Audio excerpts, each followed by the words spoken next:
പറയാനുള്ളതെല്ലാം ഡോക്ടറോട് പറഞ്ഞോണം. ഡോക്ടർ, ഈ നൂർജിഹാനെ ഒന്ന് പരിശോധിക്കണം. 2 മാസം വയറ്റിലുണ്ട്. വയറ് വലുതാകുന്നില്ലേ നമുക്കൊരു സംശയം. നോക്കട്ടെ നൂർജിഹാൻ. വലുതായിട്ടുണ്ടല്ലോ, അനക്കവുമുണ്ട്. 8 മാസത്തിനുള്ളിൽ പ്രസവിക്കും അല്ലേ ഡോക്ടർ? പിന്നെ ഡോക്ടർ, ഞാൻ എന്തൊക്കെയാ ചെയ്യേണ്ടത് നല്ല കുഞ്ഞിനെ കിട്ടാൻ? നല്ല ആഹാരം കഴിക്കണം, ചെയ്യാവുന്ന ജോലിയൊക്കെ ചെയ്യണം, എപ്പോഴും ചിരിച്ച് സന്തോഷമായിട്ടിരിക്കണം. ശരി.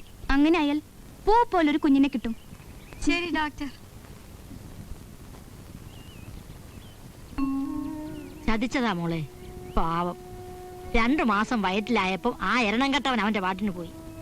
ആങ്ങളമാര് ബലമായിട്ട് പിടിച്ചോണ്ട് പോയി അലസിപ്പിച്ചു. അങ്ങനാ ഈ ഗതിയായത്. തൂത്തുവാരി കളയുന്ന ചപ്പിനും ചവറിനും പോലും എന്നെ വലിയ കാര്യമാ. കഥ പറച്ചിലെല്ലാം എന്നോടാ പഴക്കും. ഞാൻ പോട്ടെ. ഹലോ, മദ്രാസ്. ഹലോ, വിജയശ്രീ ആണോ? ഇന്നലെ ഇങ്ങോട്ട് വിളിച്ചിരുന്നു അല്ലേ? ഞാനിവിടെ ഇല്ലായിരുന്നു. ഞാൻ ജയനെ കാണാൻ പോയിരിക്കായിരുന്നു. അതെ, ഞാൻ വൈകുന്നേരം വിളിക്കാം. ഞാൻ എം ബി കടപ്പാടം. നമ്മളാരാ മനസ്സിലായില്ല? മദറിന്റെ റിലേറ്റീവാ. ഓ, മദറിന്റെ റിലേറ്റീവ് ആണ്. ഞാൻ വിചാരിച്ചു റാണിച്ചന്ദ്രന്റെ റിലേറ്റീവ് ആണെന്ന്. മാർവലസ്. അതേ ഫീച്ചേഴ്സ്, നല്ല ഫീച്ചേഴ്സ്. ഞാനൊരു ബ്രേക്ക് തരാം. എന്താ?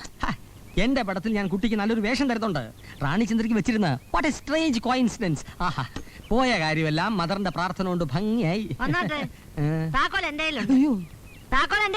ചെറുത് പൊക്കോളൂ. അടുത്ത 24-ാം തീയതി ഷൂട്ടിംഗ് തുടങ്ങാം. എനിക്ക് ഒരുപാട് കോൾസ് വരും. അതുകൊണ്ട് ഞാൻ ഒരു ടെലിഫോൺ മേടിച്ചു. മുറി വെക്കാനാ. വെക്കുന്നതിന് മുമ്പ് മദറിനോടൊന്നും പറയേണ്ട മര്യാദ ഉണ്ടല്ലോ. അതിനെന്താ? എന്നാ അങ്ങോട്ട് ചെല്ലട്ടെ. ഒരുപാട് കോൾസ് വരും. മദർ, പൂജയ്ക്ക് മദറാണ് വിളക്ക് എത്തിക്കേണ്ടത്. പടം സൂപ്പർ ഹിറ്റ് ആയിരിക്കണം. നമുക്ക് ഈവനിങ് ഫ്ലൈറ്റ് മദ്രാസിലേക്ക് പോവാം. ഓക്കെ? ഹലോ, സത്യമാഷല്ലേ? ഞാൻ അങ്ങോട്ട് വരാം. അല്ല, ഇങ്ങോട്ട് വന്നാലും കിടപ്പാടം വിറ്റ് സിനിമ എടുക്കാൻ പോയതാ. MB കിടപ്പാടം മദ്രാസില്. പാവത്തിന് ആരൊക്കെയോ പറ്റിച്ചു. 3 വർഷമായിട്ട് ഇവിടെ